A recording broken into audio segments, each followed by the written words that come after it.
All right, everyone. Welcome back to Sacred Solidarity. Again, my name is Kevin Matthews, the Executive Director of SPORE. And we'd like to ask you to consider offering a donation today for our COVID-19 fundraising relief fund.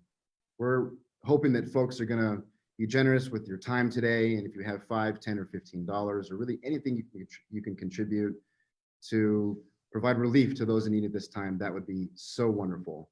And thank you. And this is the root phase, and it is my pleasure to introduce Stephen Reed of the UK Psychedelic Society, who will be moderating this panel today. Stephen, take it from here. Thank you, sir. Thank you very much, Kevin. So the topic for this first panel, an intersectional dialogue on the history of psychedelics and plant fungal medicine and how our relationship with nature can heal us. So most of this crew actually met yesterday to chew over that topic a little bit. And we came up with 3 questions, which we're taking into this session as inspiration, although different presenters will go off in all kinds of different directions, I'm sure. The first is, how have psychedelics altered your relationship and attitudes towards nature and the more than human world? The second, Maria Sabina famously claimed that psilocybin pills had the same power as the mushrooms, that there was no difference. What, in your view, is gained and lost when using synthetic or purified forms of psychedelic compounds versus whole plants or mushrooms?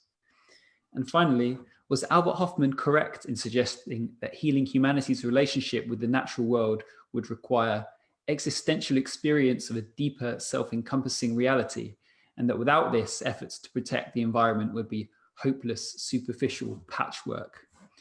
So just dropping those in, and yeah, different panelists will pick up different threads. So today we have with us Alex Gray, Alison Gray of the Chapel of Sacred Mirrors, Rick Doblin of MAPS, Francois Borzat, the author of Consciousness Medicine, Sam Gandhi, currently working with Imperial College London, Bia Labate of Chacruna and MAPS, and she's just popped up, Gail Bradbrook of Extinction Rebellion. So we are going to get started with Alex Gray, and as I call on each panelist, I'll just give a slightly fuller introduction. So as is written, the mystic paintings of Alex Gray articulate realms of psychedelic visionary consciousness, revealing interwoven energies of body and soul, love and spirit, illuminating the anatomical core of each being. Alex's visual meditations on the nature of life and consciousness, the subject of his art, have reached millions through his 5 books, including 3 monographs, the exhibition and extensive reproduction of his artwork, speaking appearances, including a popular TED Talk, stage sets for major rock bands, video animation, and Grammy award-winning album art. So, Alex, please give us your thoughts. Well, I'm Alison Gray. This is Alex Gray, and happy Bicycle Day, everybody. We come to you from COSM, and Alex is going to talk to you about the history of Bicycle Day.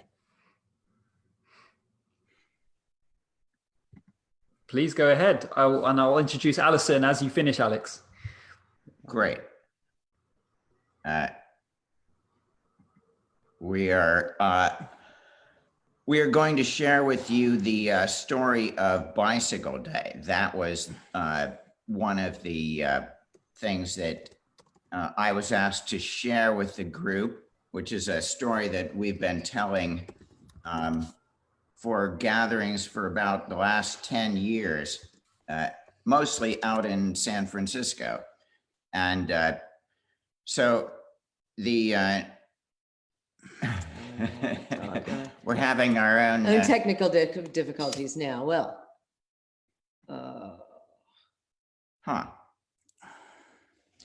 Okay. Well, we have maybe I should just tell the story with what we can. Okay. Almost there. Yeah, just All right. Can we just go from there? Alex, if you want to keep going. Okay. So sorry, we've got some little elements on our side that we're trying to. I think we're getting there. So if it helps, we can go. Yeah. Wow. Would it help for us to go for someone else first, do you think? Or you think you're almost there? I'm really sorry. Let me just close my eyes, and perhaps the screen will right itself. But now, some would say that that the compound of LSD is 77 years old today, because April 19th. Now, really, it's the understanding of its psychoactive potential that's 77 years old, because we have to go back to April 16th, 1938, to when it was first synthesized. Now, Albert Hofmann, of course, was a chemist there in his lab at Sandoz Pharmaceuticals in Basel, Switzerland. And LSD was the 25th compound of this ergot alkaloid derivative, ergotamine tartrate. And so they tried it on lab animals, not much happened. And so they put it on a shelf.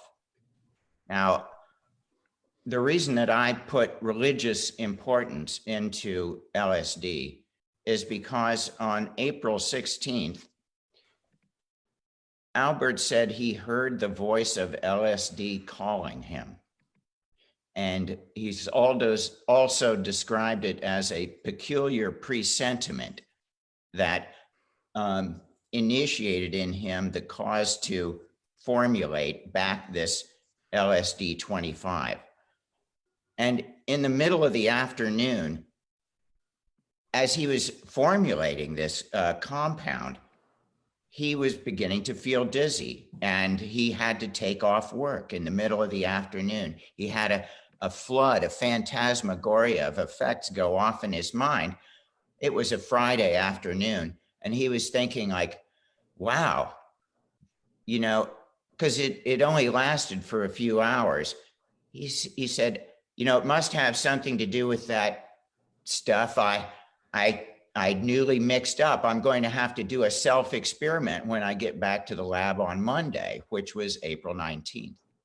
So at 4:20 in the afternoon on April 19th, he doses himself with what he thinks will be an inactive amount, but it turns out that 250 micrograms, or millionths of a gram, is a pretty substantial dose. And so now he keeps his lab notes, and within about 40 minutes, he's unable to keep notes.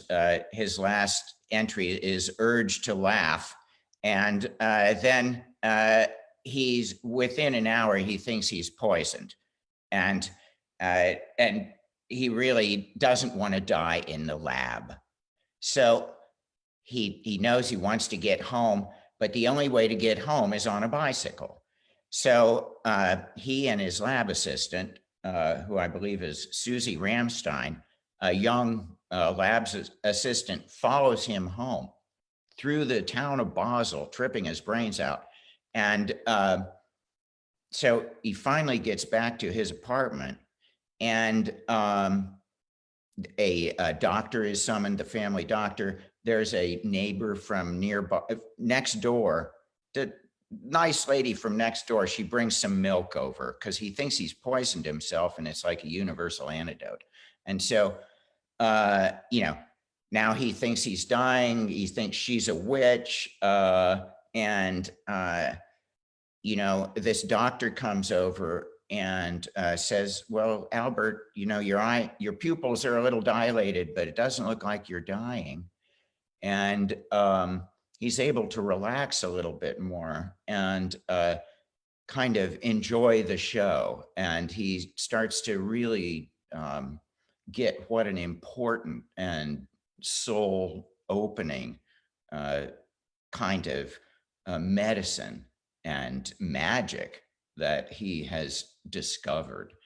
And so this really historic breakthrough in consciousness research was quite an unnerving thing for him. But the next day, after he got a good night's sleep and his wife had returned, concerned that he was dying or something. And so he got up the next morning and like all the colors were sparkling and fresh. And he had that afterglow, the psychedelic afterglow, and he knew that something really extraordinary had been uncovered. So, thank you. I'm so sorry for our Not having the technical- pictures, but Yeah. there is a marker. There are markers in Basel along the road where the bicycle ride happened, and they're with writing in German, and we had pictures of that. But maybe we'll put it up on our site, and somebody can come and find it on Alex's site. He's celebrated as a hero there, and as I believe that he eventually will be throughout the world. And so. And as far as the whole matter of the effects of psychedelics on our experience of nature, I think that they totally opened us up. And of course, taking psychedelics in a natural setting is the perfectly natural way to get high. I think that this is where God hid religion, was in a mushroom, not necessarily in the words of people. Thank you, Alex. So Alison, do you have something to share with us also, I believe? Well, we make it a ritual to read this very special. I think of it as a prayer from Dr. Hoffman. Really, it's and I can do that now if you like, or I can take another turn. I would love you to do that just after I introduce you properly, which is my intention. So Alison Gray is a painter, social sculptor, and Alex's creative in life partner since they met in art school in 1975. Chaos, order, and secret writing compromise the essentialized worldview portrayed in Alison's paintings. Chaos represents the material world, order the interconnected realm of energy and light, and secret writing articulates the mystic realm of creative expression.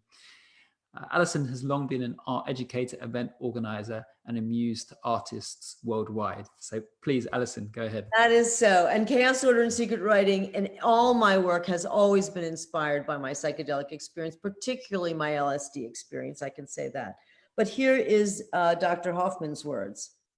Alienation from nature and the loss of the experience of being part of the living creation is the greatest tragedy of our materialistic era. It is the causative reason for ecological devastation and climate change. I regard psychedelics as catalyzers for this. They are tools which are guiding our perception toward other deeper areas of our human existence, so that we again become aware of our spiritual essence. Psychedelic experiences in a safe setting can help our consciousness open up to this sensation of connection and of being one with nature. LSD and related substances are not drugs in the usual sense, but are part of the sacred substances which have been used for thousands of years in ritual settings. The classic psychedelics like LSD, psilocybin, and mescaline are characterized by the fact that they are neither toxic nor addictive. It is my great concern to separate psychedelics from the ongoing debates about drugs and to highlight the potential inherent to these substances for self-awareness as an adjunct in therapy and for fundamental research into the human mind. It is my wish that a modern Eleusis will emerge in which seeking humans can learn to have transcendent experiences with sacred substances in a safe setting.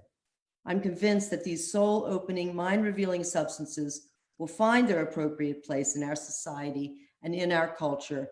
Dr. Albert Hoffman, April 19th, 2007. I love that. Thank you so much. Read that all over the world. Yeah, perfectly appropriate for these times and this day. So Thank you so much, Alex and Alison. Next up, we're going to hear from Rick Doblin, who is the founder and executive director of the Multidisciplinary Association for Psychedelic Studies, better known as MAPS. Rick received his doctorate in public policy from the Harvard Kennedy School of Government, where he wrote his dissertation on the regulation of the medical uses of psychedelics and marijuana, and his master's thesis on a survey of oncologists about smoked marijuana versus oral THC pills in nausea control for cancer patients. His undergraduate thesis at the New College of Florida was a 25-year follow-up to the classic Good Friday experiment, which evaluated the potential of psychedelic drugs to catalyze religious experiences.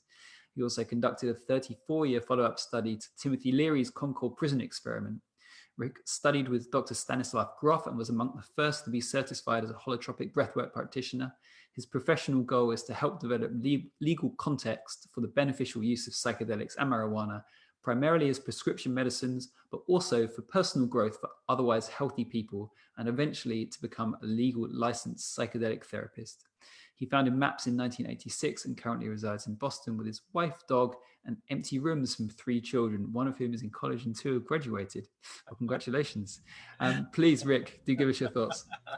Thank you. Although I must say that I've got 2 of the daughters, 2 of the 3 kids are back home during the quarantine, hanging out with us. So my phone chargers are disappearing again. The lights are being left on in the rooms all the time. So I feel, even though they're 23 and 21, it feels like back to having little kids at home again. Well, thank you, Stephen, particularly for organizing all this. This is really wonderful to celebrate the 77th anniversary of the discovery of LSD. I just want to point out that behind me is the same picture that Alex created that's behind Allison right now on her image. If you can see that there. So we're similarly inspired. Thank you for that, my own copy of that, Alex and Allison. So to get to the questions, though, I think that this idea about the first question really being, have psychedelics altered my relationship and attitudes towards nature and the more than human world? Is there more that the psychedelic community could do to engage with the current ecological crisis? So the first part, I would say that my inner dissertation, my inner PhD came from LSD and came from the inner work with psychedelics. And I find it in some senses ironic that a synthetic drug like LSD or like MDMA, and there are other synthetic drugs, can actually open us up to nature. And I don't think that that's really, when you look at it more deeply, I don't think that that's really that unusual. We are products of nature. Humans are products of nature. The things that come from our lab are the products of our intelligence. So while they don't appear exactly in nature, in some ways you can say that they're natural products. And I think Albert was particularly satisfied to learn after many, many years that LSD is actually very similar to a drug, LSA, lysergic acid amine, that appears in morning glory seeds. So something that was synthetic, then it turns out something very similar in nature. So for me, how psychedelics really helped me with my attitudes towards nature was through the kind of ego dissolution states, and to realize that we're part of this one big story. And this one big story of life, of creation, involves insects and viruses and other species. And that this idea that humans are somehow or other uniquely different from everything else, I think no longer holds true. We're coming to understand that emotions reside in animals. I mean, ridiculous that people thought it was never the case.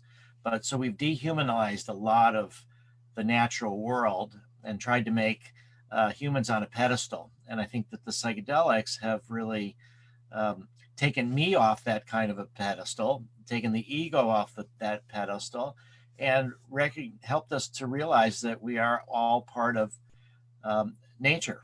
And that because we're all part of it, it's not like we can throw things out or that we can say that's not us. And I think that's the same as other kind of humans. We tend to identify with our tribes, with our countries, with our religions, and we otherize other people to the extent that we can be compassionless and dehumanize them and commit genocide, mass murder, wars.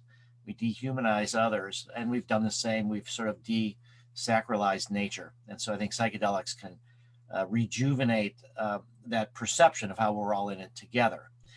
And so that's how psychedelics have done this for me. Not just mushrooms have done so, but somehow I've just ended up preferring LSD. It just more resonates with me than mushrooms. But they're all sort of part of the same rainbow of psychedelic tools. Now, what can the psychedelic community do more to engage with the current ecological crisis? I think that's really fundamental. And I just actually gave another PowerPoint talk a couple days ago, and I had a slide about catalysts for a sense of global interconnectedness. And on one side of the slide was the coronavirus. On the other side was a polar bear with melting icebergs.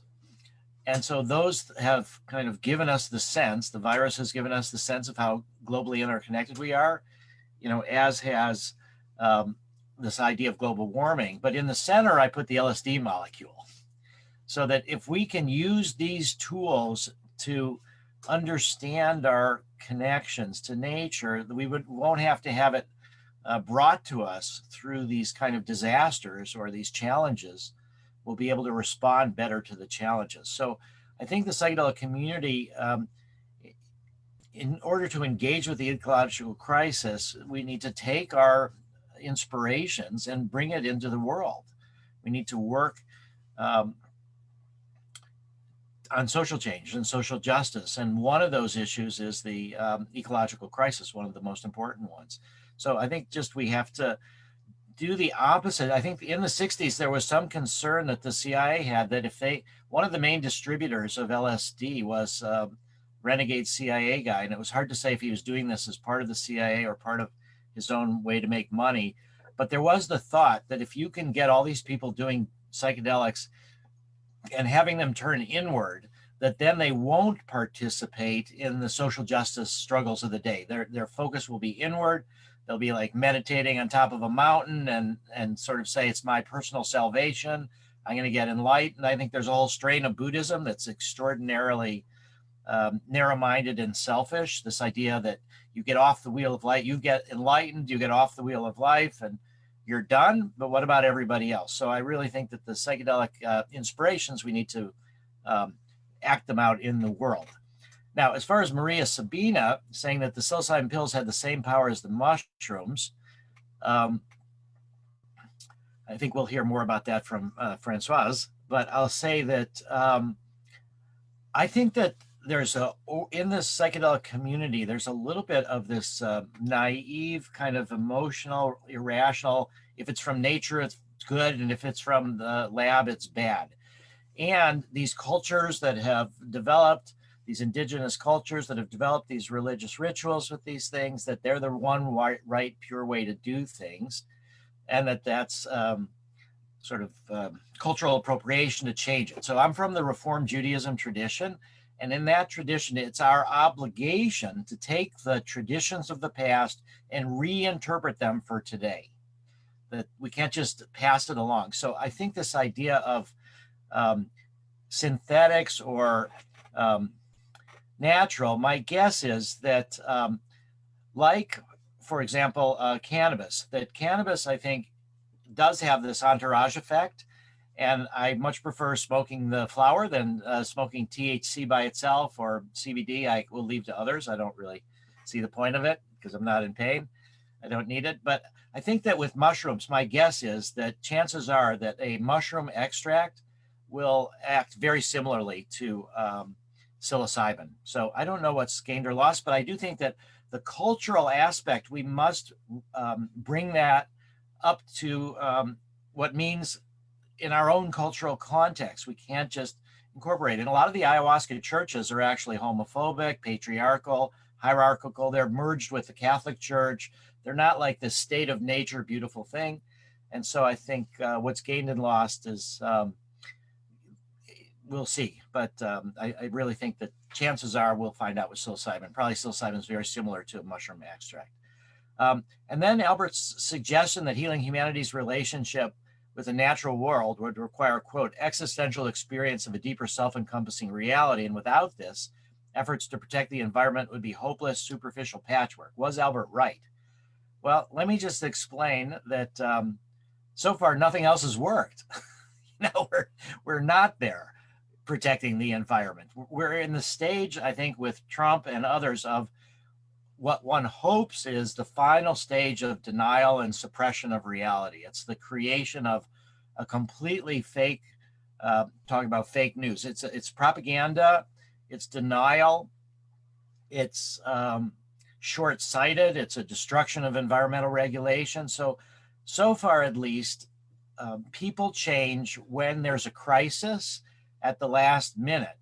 And so what we're hoping that will happen is that through psychedelics, through other approaches, that people will be able to understand our connection with the natural world and won't wait for the last minute for a crisis to wake up. So my answer is that yes, Albert was right. We do need this new consciousness shift in so many different directions. So thank you for this opportunity to be with you this morning and throughout the rest of this wonderful 77th anniversary of the discovery of LSD. Thank you so much, Rick. So next up, we have Françoise Borzat, who holds an MA in somatic psychology from the New College of California. She's also a certified Hakomi therapist and adjunct facility at the East-West Psychology Program at CIIS. Since 1987, Françoise has apprenticed with shamans and healers in the US and Mexico. In the last 20 years, she has traveled with groups to Mexico, incorporating her counseling practice experience with her knowledge of expanded states of consciousness, where she partners with Mazatec healers in sacred mushroom ceremonies. She lectures internationally and she leads trainings in the US, France, Lebanon, and Israel. Her book, Consciousness Medicine, showcases her decade-long knowledge, which bridges indigenous practices and Western psychology. Please, Françoise, give us your thoughts. You're muted, Françoise. Yes, there we go. Thank you for the opportunity to be here with you all. Great pleasure and honor and opportunity to share some few words. My first experience with psychedelic was with Chacruna in South America when I was 19. And it was in the mountain, and it was my first opening into the perception of nature and my sense of belonging with nature and my sense of oneness with nature. And it had a profound effect on me. And I think that was the seed of my path with psychedelics, or my path of wonderment with nature, and how my commitment was really, like one song says, to walk this road for you, to walk this road for the planet. And consciousness as a broad state that includes, of course, the transcendence and the transpersonal and what is not incarnated, but a lot about nature and what is our human relationship and how we incarnate together. So that has been my I don't know, my passion, I guess. You know, I want to say something about psilocybin pills versus, whole mushrooms.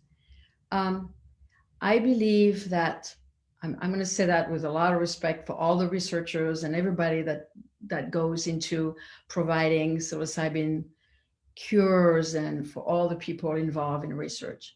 But I'm going to say that extracting a piece of an organism is a little bit like mining the land. It's a little bit like going somewhere, taking something from the land, synthesizing it, putting something out of it, and taking it away and doing something with it and commercializing it. Now, there's benefit in commercializing and helping other people, but the principle of taking something from an organic compound and making something else with it is a phenomenon that white people have done on indigenous land for centuries. And I think it's an important fact to take diligently, or with consciousness. And what do we do with extracting psilocybin from mushroom? What happened to the rest of the mushroom? What happened to the rest of the compounds, secondary compounds besides psilocybin in the mushroom? What happens to the message of the planet that is inherent to the body of this organism? And that's where I'm coming from. I'm coming from, how do we learn from the planet? By feeding ourselves with her food, including the sacred food. You're right, Rick. I do celebrate the genius of human beings creating something and being wonderfully experimental.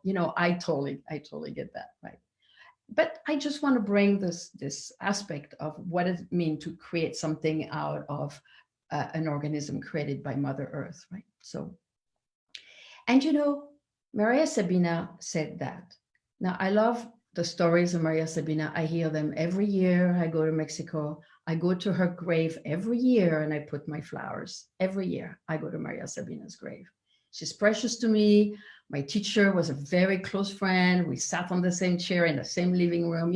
I have a lot of respect. And it was only her opinion.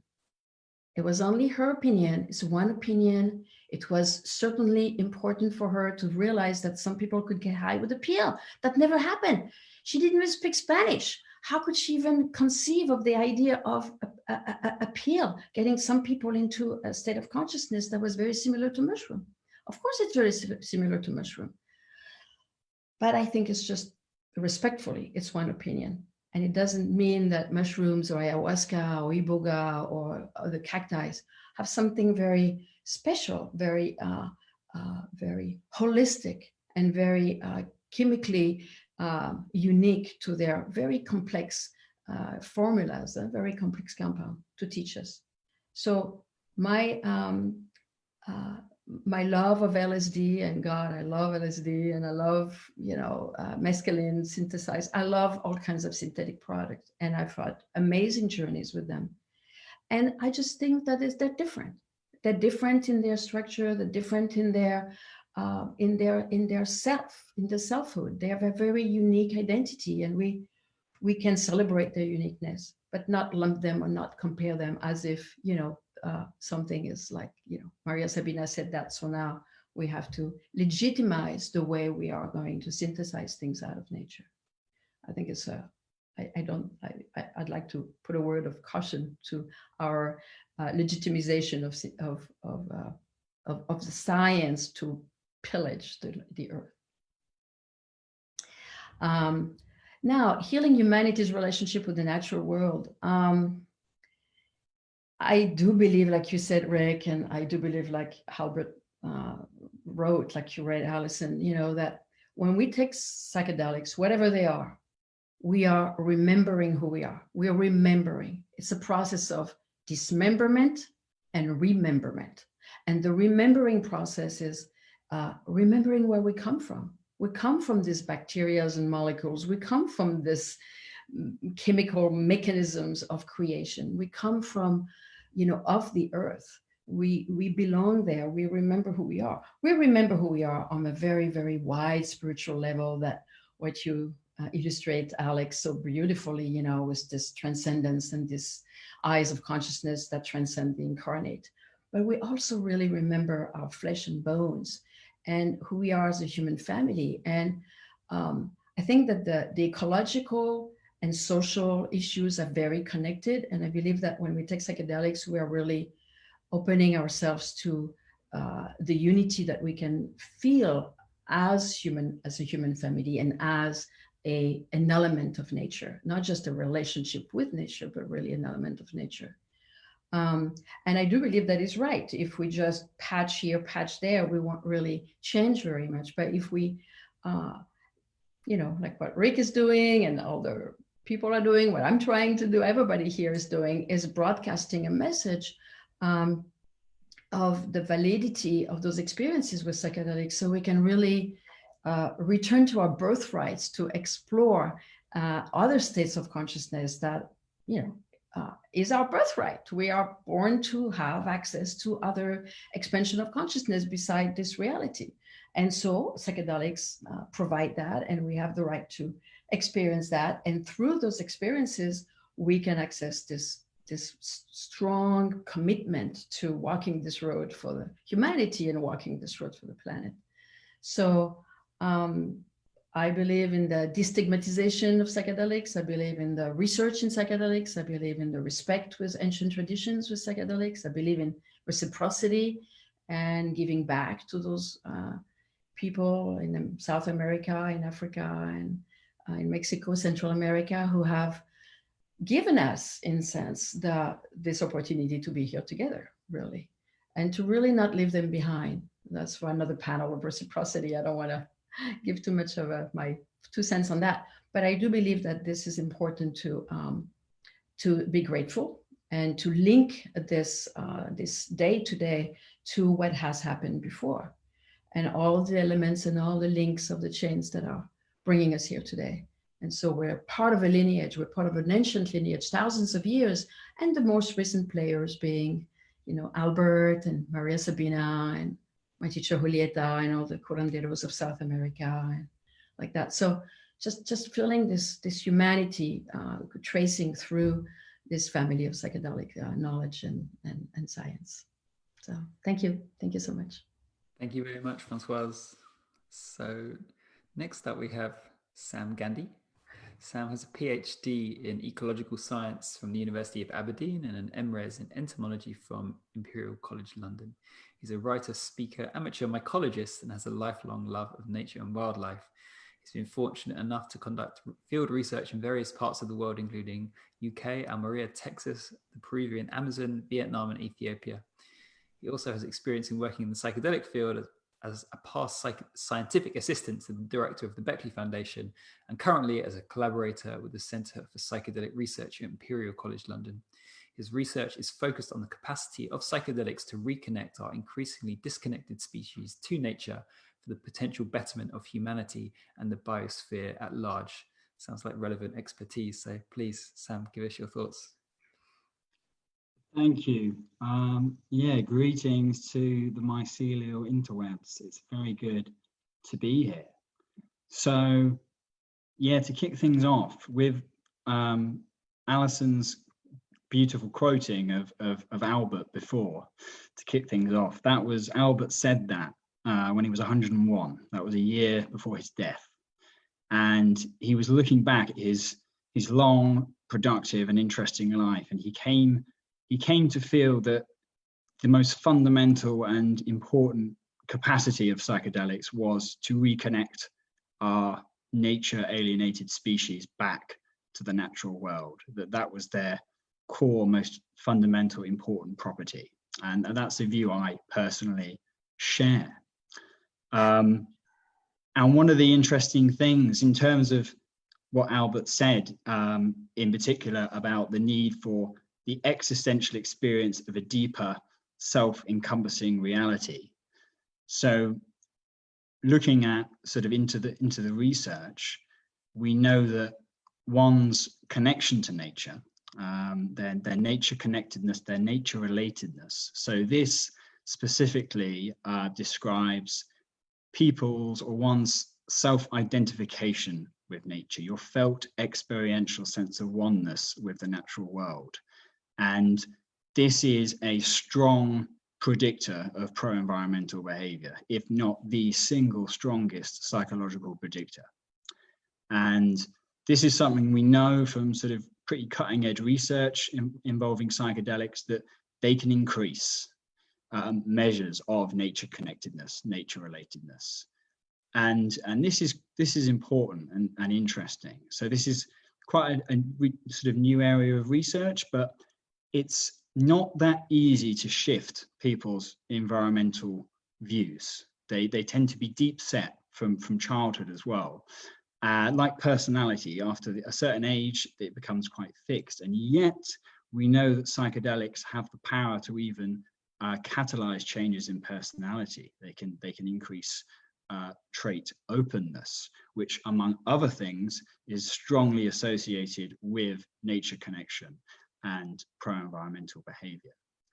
In my own case, I've always, my sort of passion and love for nature is something that goes back not just as far as I can remember, but beyond what I'm capable of remembering. And I only have photo evidence from my mum to sort of show that.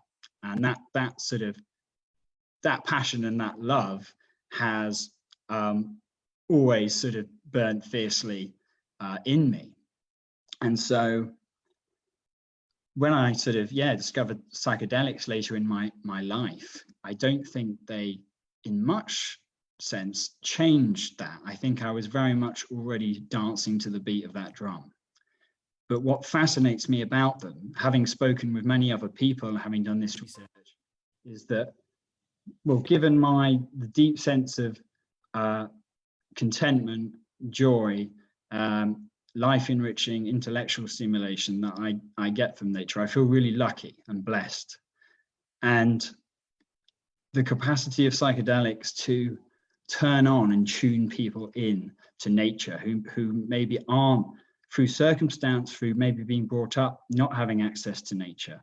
The fact that it can sort of tune people into the natural world is an amazing capacity. And this is something I know from someone who knew Albert well. He took great joy in hearing of inner city urbanites who found, nature deprived urbanites who found the joys and wonders of nature through their LSD experiences. So yeah, so Sabina's statement regarding the spirit of the mushroom residing in the pills. So this is interesting. Obviously, psilocybin, irrespective of whether it's made in a lab, it's a natural compound. There's a lesser known sort of story, and I'm not sure of the compound in question actually, but Maria Sabina did try a synthetic compound that doesn't exist in nature, and she wasn't impressed.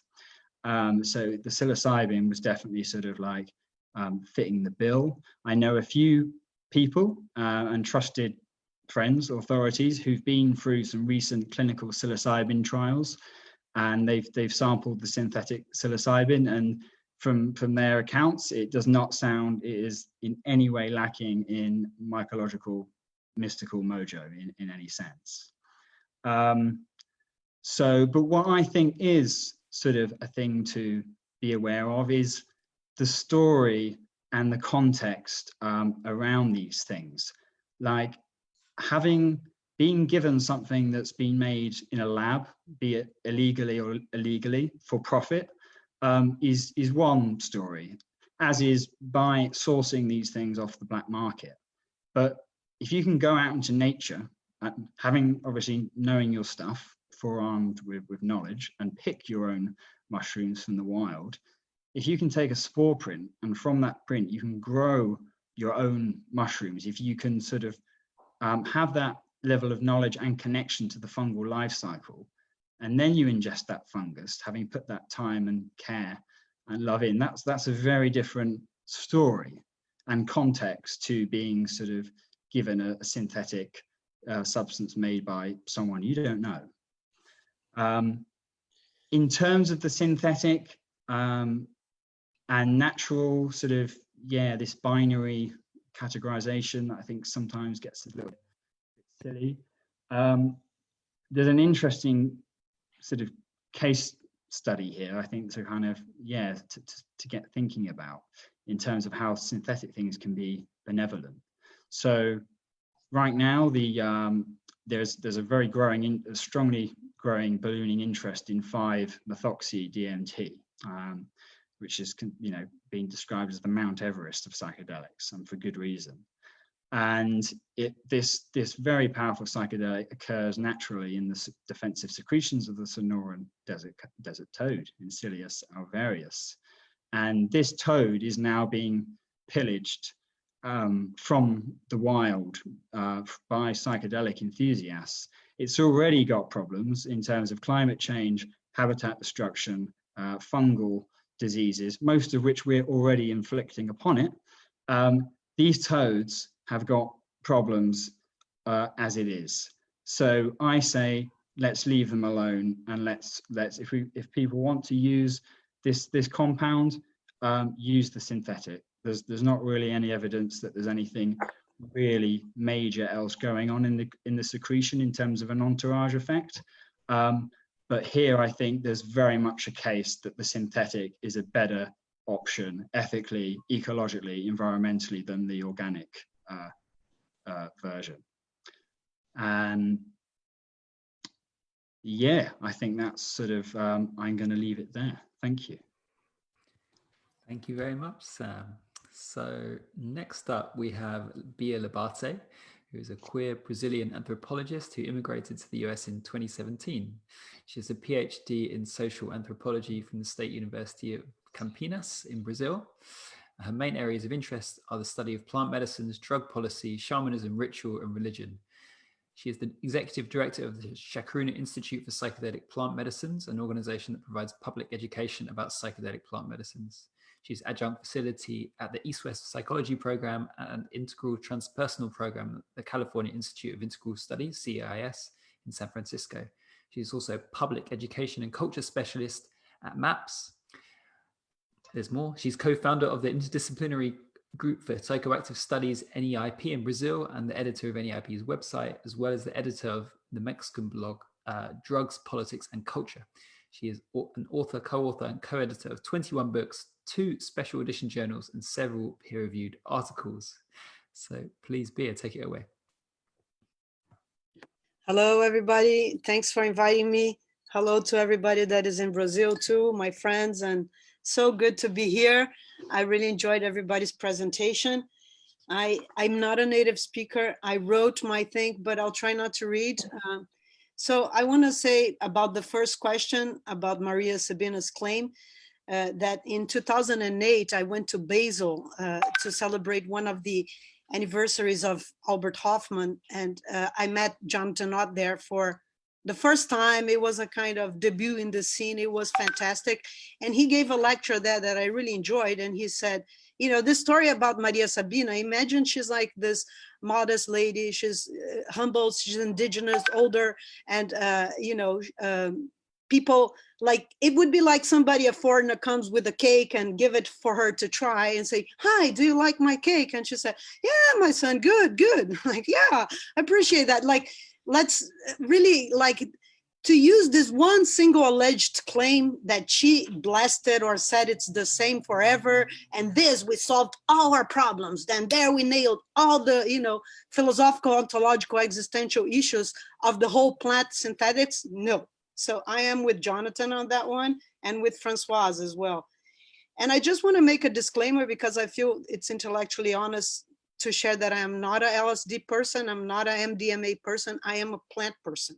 I have done, you know, hundreds of experience for the last 2 decades, both with ayahuasca, peyote, and other plants. But I just also want to say that one thing is what we like to do personally, and the other is the values that we want to defend intellectually. So although I am a plant person, I think we should respect the synthetics and try to create bridges. It's like a person can be straight, but think that gay people should have their rights. So it's important to distinguish our personal preferences from our ideological and political views.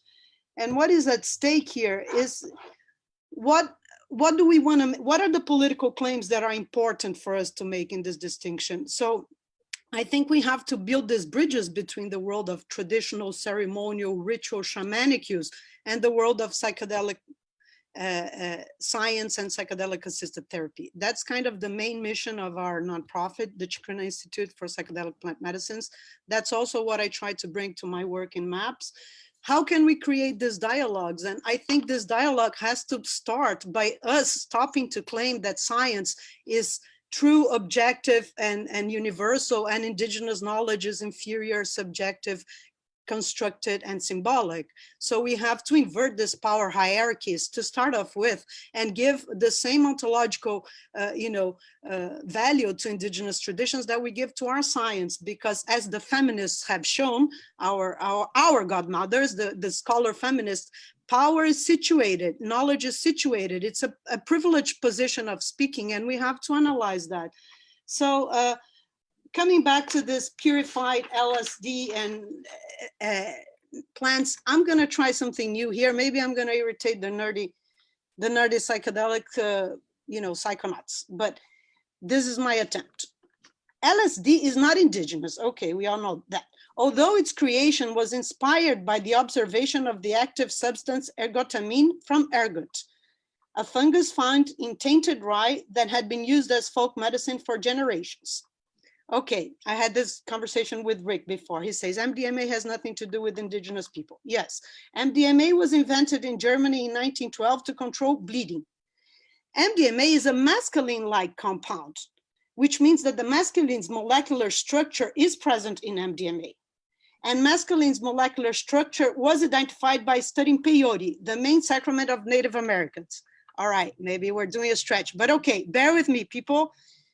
Even if the origin of LSD and MDMA are not directly indigenous, and even if they were not originally invented as psychedelic drugs, they activate the same serotonergic receptors that traditional indigenous sacraments do. Okay, let's go beyond the chemistry to the real thing, modestly as an anthropologist, culture. That's what really matters, not chemistry. More importantly, I like to remember that some of the original scientists promoting psychedelic science emerged in the context of researchers sitting in teepees with Native Americans in Canada. It was when Humphrey Osmond and Abram Hoffer sat with the Native American group in Canada that they noticed that the Native American group was effectively treating alcoholism, and that they had this idea, looking the indigenous people, to try LSD as a treatment for alcoholics.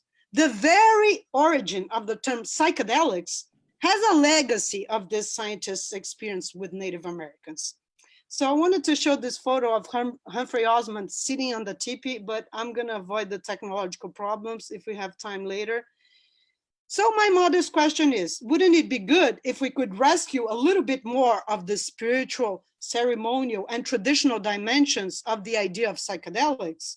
And as both synthetics and plants go mainstream, wouldn't it be nice that we be a little bit reciprocal to indigenous people that have been using these substances since long time? All right. Talking about the question about the relationship with nature. I think in this passage, Albert is touching in some aspects of indigenous understandings around healing. That is, healing is not just about the self, healing is about the collective. Native people have much to teach us about the arts of healing and also about our own relationship to nature. Indigenous understandings frame diseases in different ways. And healing is not focused on the idea that substances with the psychoactive properties can heal us. Healing is part of a holistic perspective that includes relationships between people and nature and the cosmos. Diseases are considered to be a result of imbalance with the cosmo-ecological environment.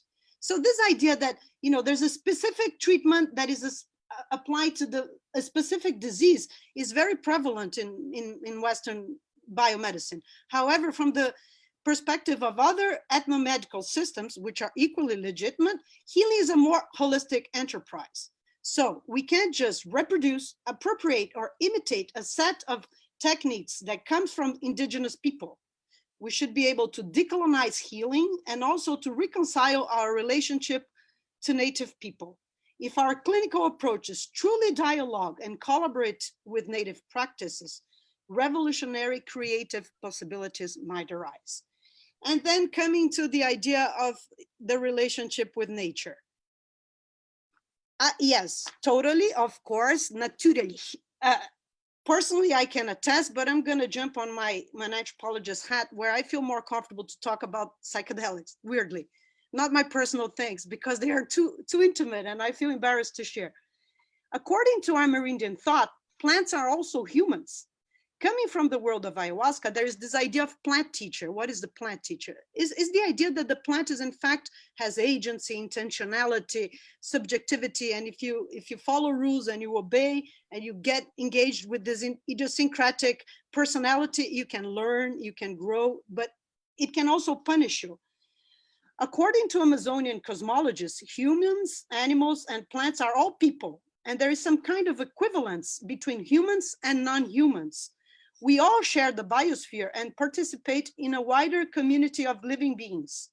I'm saying with fancy words what Rick said in his own way. I completely agree with what he said.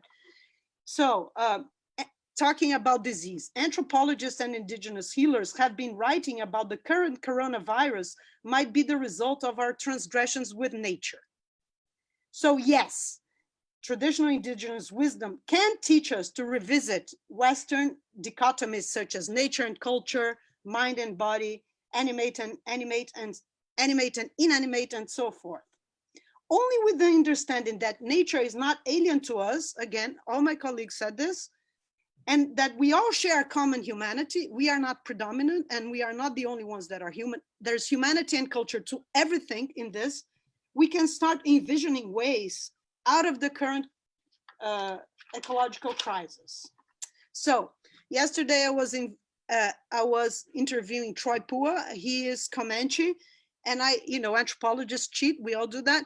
I tried to ask him, hey, I'm going to be on this panel tomorrow. Can you help me say something inspiring? What do you think the psychedelic movement can learn from indigenous people in the United States? So just to say who Troy is, he leads this project called SIA. As the only tribal feather repository in the United States, SIA gives access to all 574 tribal nations to legal feathers for ceremonial use to support their cultural sovereignty. They have bred through artificial insemination more eagles released to the wild than anyone in history. So I asked him, what do you have to say to these folks? And he said, well, imagine if, a bird crosses the sky and you look at that and you think that the universe is honoring you. That would change everything, wouldn't it? And so I'll close with that, which I think is short and sweet. Thank you. Thank you very much, Bia. So our final speaker in this panel, Dr. Gail Bradbrook, who has been researching, planning and training for mass civil disobedience since 2010 and is a co-founder of the social movement Extinction Rebellion, which rapidly spread internationally since its launch in October 2018. There are over 200 groups in the UK, as well as 500 XR groups in 75 countries now. Gail has been arrested 4 times for acts of civil disobedience, most recently at the Department of Transport and previously at fracking and incinerator sites. She joyfully invites UK citizens, and probably citizens elsewhere as well, to join her in disrupting business as usual, and has said she is willing to die if it would serve to protect the environment, though she has every intention to live a long and courageous life. Gail is a mother of 2 boys aged 11 and 14 and has trained in molecular biophysics. Her talk on the science of the ecological crisis, the psychology of active participation, and the need for civil disobedience has gone viral and been part of the inspiration for many to join Extinction Rebellion. She's from Yorkshire in the UK, the daughter of a coal miner, and was recently named as one of the top 50 influencers in the UK by GQ magazine for her part in instigating the rebellion against the British government. Please, Gail, let us know your thoughts. Oh, thank you. It's really wonderful to be with everybody. I'm not totally sure my internet's that stable today, so just let me know in the chat channel if it's a problem. I'm here speaking as myself and definitely not on behalf of XR. XR doesn't have Extinction Rebellion doesn't have a position on psychedelics, and the sort of question as to how much the psychedelics community could do regarding the environment, I think I can't answer that with any sense of humility and accuracy. So I'm going to share some thoughts. I definitely see lots of psychedelic people in Extinction Rebellion, so I think that says something to me.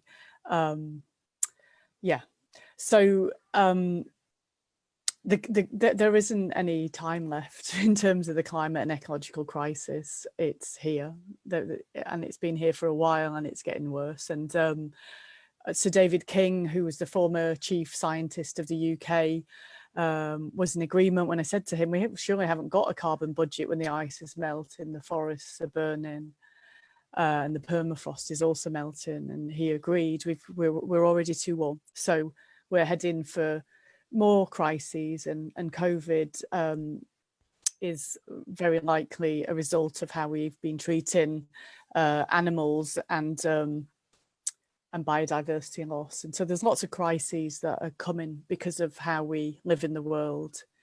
We know that 50% of emissions come from 10% of the population, 50% of all carbon emissions.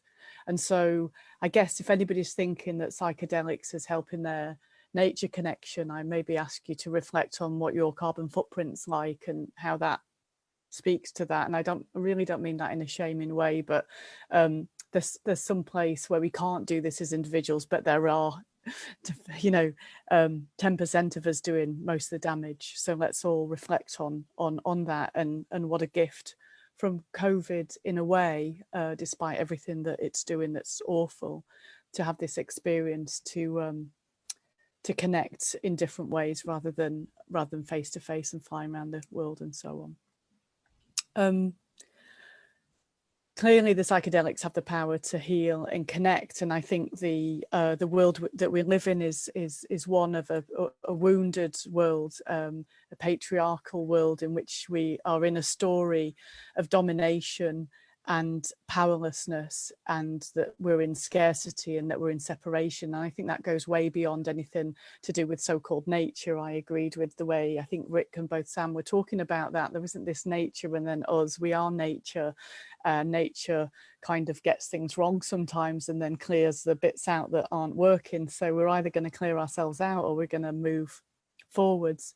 I don't believe we all need to move forwards in order to make the change. I think some of us moving forwards helps with change processes, because you can operate well in a social movement if you have really functional systems and processes, but getting those in place requires skillful people and requires some resilience, I can tell you, to deal with difficult situations. And I think the practice that I have, which has been gifted by a Mexican chief who wants us to remember old ways, is certainly being part of the resilience that I feel that I can bring to Extinction Rebellion. Just that question about our own journey, I just wanted to say that something, maybe, I don't know if it's anyway, I'm really in love with nettles. They're these beautiful plants that have these really quite painful stings. And after a ceremony, and also I've been in a women's herbal gathering where we sit and we really try and tune into plants. And I'm getting this really annoying thing where all these notifications are popping up anyway. So I really felt that the nettles were saying that they were misunderstood. You know, they're so nutritious and their stings can do really healing things for people. And when you stroke them without the intention of getting stung, they don't sting you. And so it's just really joyful when you start to reconnect with some of the plants and the animals of the land that you live in. And in that way, I'm really grateful to the indigenous tribe that's held the medicines that supported my remembering. And I make up little rituals and ceremonies, and today one for Crow, to call in the trickster and the mischief, partly for today's event. So there are things that I think the shift in story is one from the domination story to one that you can call animism, which is the story that we're in a web of life and that life is sacred, and you can have that story in a variety of cultural forms. It doesn't have to feel like barking up some old-fashioned tree that doesn't speak to you. But in terms of making an actual big shift in the world, the theory of change that I hold to is that the change also has to be systemic, and we have to change the economic system that we have. I'm working on something called money rebellion right now, which would be about refusal to pay taxes or rents or debts or utility bills. And I think that we have to act as a collective. And I'm not sure how much the psychedelics support us to do that. They help us to remember that we are part of a collective and a oneness, but we also live in a culture that's constantly reminding us to be individualistic and narcissistic and trying to meet our needs and trying to comfort ourselves rather than healing the hurts. And it's really hard. And I don't say any of that to shame or any of us. It's a struggle. It's a fucking struggle living in the world as it is right now. So I think what I'm really trying to say is there's a place where we need, I think, to be deliberate as a community. So deliberate in terms of thinking about healing. I've been really curious for some time about how we might heal the hurt of racism, for example, using the plant medicines. What would a deliberate act of that look like? Is there a bit of morphic resonance that we could do where we've been willing to face what those wounds mean on each of us? I did ask that in a ceremony and how that might be. And the message I got was, you're going to have to look at what it meant to be a slave owner, Gail. So I'm just leaving that one there because it's a big topic, and I'm interested in working with a group on that. I've got some people I've discussed it with, but I haven't had the capacity yet to take it forwards. The other piece, I think, is collective civil disobedience. I'm saying we haven't got any time left. We're here, and I don't mean that in a kind of scarcity urgency point, but like, when are we going to do this collective shift? And those of us with privilege have the opportunity to undertake acts of civil disobedience. It can be very initiatory. And again, doing this as an individual and not as an Extinction Rebellion person, I do call for a mass civil disobedience for those of us with the privilege to do it around the psychedelics. Firstly, because I believe that everybody should have access to these medicines in whatever form. I'm open to different forms, actually, including because I actually trained as a chemist. As a chemist, I think I'm in agreement with what's got said, that some synthesis is coming from nature. It's our own intelligence. Where was the guiding in that anyway? It's beautiful to work with the plants themselves, of course. So what would so a mass civil disobedience for those of us with the privilege, also in support of the fact that these plants and these medicines can heal, and in support of the fact that we have this right, this absolute right to freedom of consciousness. So how might it look? It might look like something like this, which is possibly a bottle of microdose, maybe, you know, trickster in the room today. And it might look like us all saying, I am here to say that these medicines are now legal in my view. And if thousands of us did that on Bicycle Day next year or some other thing, what shift might that create? So thank you. Lots of love. Thank you very much, Gail. So we have about 10 minutes left now for discussion. And a couple of thoughts that came to me as people were speaking. We touched on the idea of a psilocybin plant spirit, perhaps, which for me conjures the question, is there an LSD spirit? Is there an MDMA spirit? Can we also look at synthetic compounds through that lens? Just to kind of go back into that point around, is there more the psychedelic community could do to engage with the ecological crisis? I mean, at worst, people have suggested that that psychedelics can actually be a distraction or an escape from sort of, pressing concerns like the ecological crisis. And is that of concern to anyone here? And finally, a thought on civil disobedience, and just whether actually one of the most effective forms of civil disobedience we could take is actually growing mushrooms, which is something that Sam spoke about, and spreading that knowledge throughout society. And indeed, that is something that is starting to become not just mushrooms, other actually psychedelic plants and mushrooms in various parts of the United States. And so there's a few extra questions if they interest anyone, but please feel free to pick up any thread that interested you. So who has a burning thought for us? What was the first question again? Sorry, Stephen. The first one was whether is there such a thing as an LSD spirit or MDMA spirit, or can we look at it in that way, in the same way that people talk about a spirit of ayahuasca and a spirit of psilocybin and so on? Would you like to go for that one? Well, yeah, I'm sort of happy to. So I remember, Alexander Shulgin, who's a great psychedelic creator, chemist, wizard. When he was creating his compounds, he sort of his partner Anne sort of flagged Terence McKenna's views that the plants and the organics have their own agency and their own spirit, and that's maybe lacking from something that's made in a lab. And he said sort of the way that he conjured them in the lab was sort of something almost operating on a deeper level of his being and consciousness, sort of weaving that compound into creation. Definitely, without sort of making any grand ontological claims, it definitely feels like the plants and the fungi, they have their own kind of agenda going on, But I think a thing that's quite nice about LSD and some of the synthetic things is they don't actually. I see them more as mirrors, clear mirrors, amplifiers.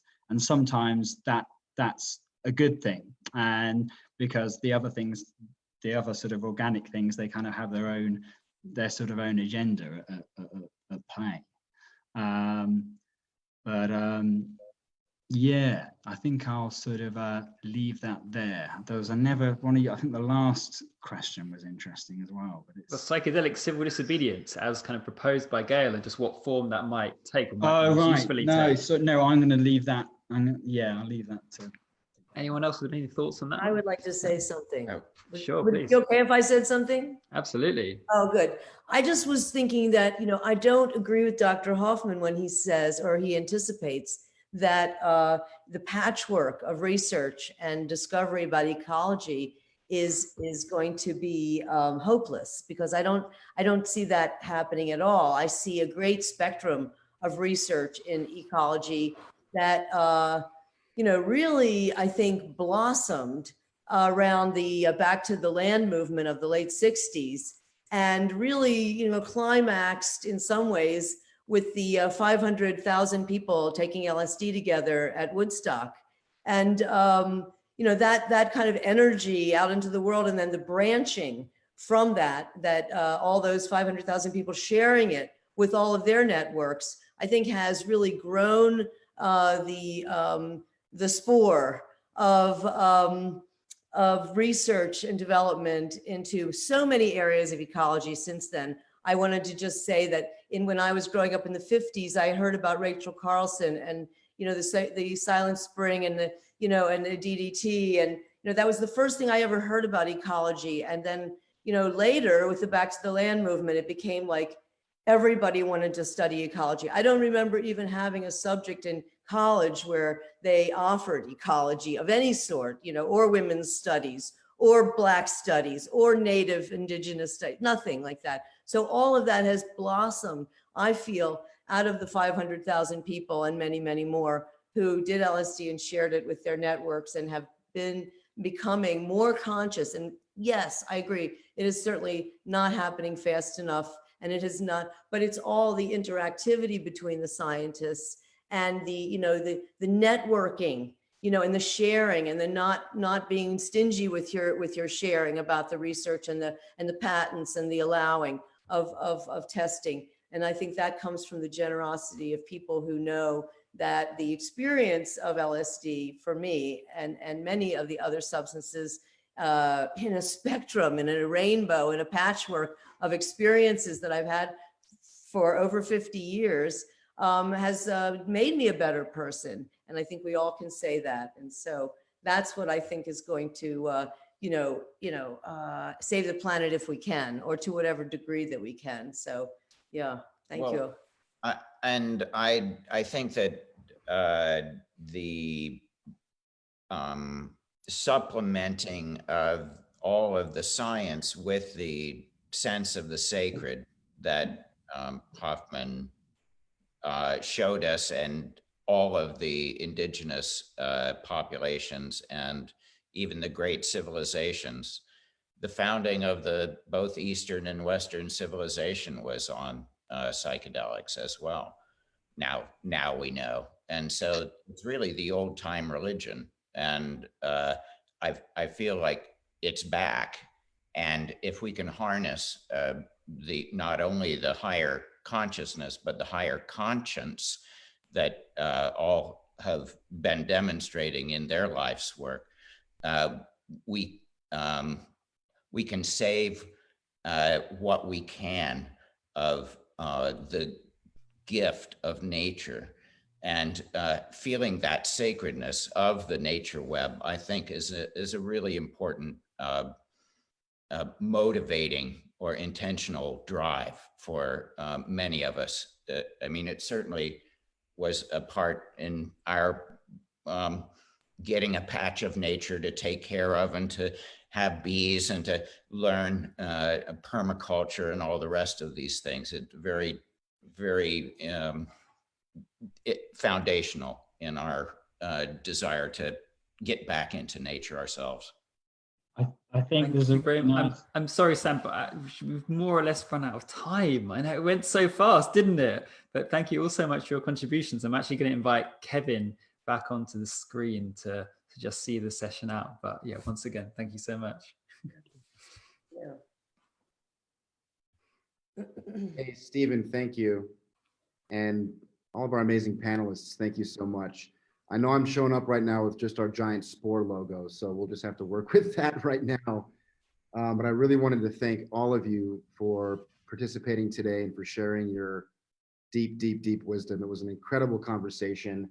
And if you all would be able to see all the comments coming in on Facebook right now, you'd be blown away. To live 1.2 thousand live viewers there. So thank you all so much. I want to share that as of 10 minutes ago, we have a total of $10,318.11 that have come into our COVID-19 relief fund. We're going to refresh that and update the bar on our website. For those of you who are watching on Facebook, there is a pinned link where you can donate there at our website. And also, if you're watching on the webpage right now, right beneath the video, there's a donate button to donate. We're really hoping to raise $50,000 for COVID-19 relief today. 100% of those funds are going to the Grassroots Aid Partnership and the Mutual Aid Disaster Relief Foundation. And then Dr. Bronner's, again, is graciously matching 100% of donations that come in today that are being split between the Indigenous Peyote Conservation Initiative, and some of our participating partners with Sacred Solidarity. And I want to throw in one more thing there, is that we are currently hosting a giveaway. And so thank you so much, Alex Gray and Allison Gray. Folks will be able to receive, we're going to choose 3 people on Earth Day on Tuesday who've either shared a picture or a video of them giving back into their community in some way, demonstrating that reciprocity and being of service to this community. And the 3 folks who we choose, they're going to receive a signed print from Alex Gray and Allison Gray. They're going to receive a giant bottle of Dr. Bronner's Heal Earth soap. And they're also going to receive 4 small special bottles of Dr. Bronner's new psychedelic Heal Soul soap. And then additionally, our partners over at Straight Hemp are going to be giving away a 1,000 milligram bottle of full spectrum CBD and a 1 ounce jar of salve. And so for those of you who are watching or listening, definitely use the hashtag Sacred Solidarity, and we'll make those calls on, we'll choose the people on Tuesday who are the winners. So up next, stay tuned for the crown phase, where we have Daniel Carcillo, Ishmael Ali, Milo Runkle, Ariel Vagosin, Ellen Flanagan, Miriam Volat, and Winona LeDuc as our panelists, and that'll be hosted and moderated by Sabrina Frometa with Spore. And that's going to start at 10:40 Pacific time. So everyone, please stay tuned.